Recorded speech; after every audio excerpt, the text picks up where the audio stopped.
Let's explore hazard elimination techniques. Hazards are unwanted switching transients that may appear at the outputs of combinational logic circuits. These temporary fluctuations can cause incorrect operation in sequential circuits and must be eliminated through proper design techniques. There are two main types of hazards.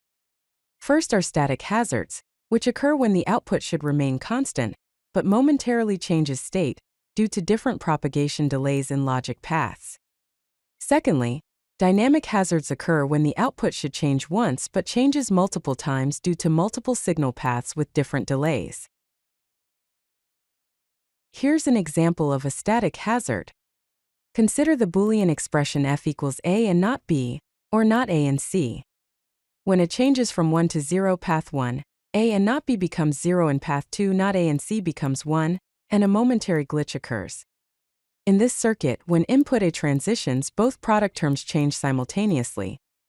Due to propagation delays, there's a brief moment where both terms are 0, causing an unwanted glitch in the output. The Karnaugh Map method can be used for identifying hazards. Use the K-map to identify adjacent cells that are not covered by the same product term. Add consensus terms to eliminate gaps between adjacent ones and prevent static hazards. As we can see, adjacent ones with no overlap indicate potential hazards. Addition of consensus terms can help eliminate hazards. The original expression f equals a and not b, or not a and c has a hazard present.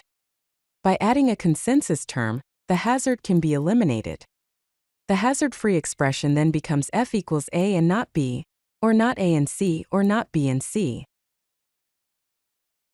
Another method for hazard elimination is synchronous design. It is based on clock-based control. Data is sampled only on clock edges, which eliminates transient effects. This method eliminates race conditions by controlling when data is captured, masks transients during combinational settling time, and provides predictable timing behavior.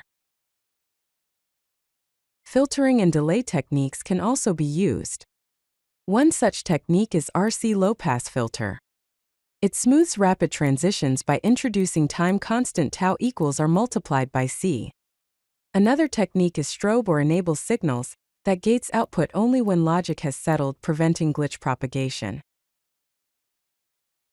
Let's summarize the hazard elimination techniques that we have learned. Technique number 1, use consensus terms, add redundant terms using K-map analysis to cover gaps. Technique number 2, use synchronous design. Use clock signals to control data sampling timing.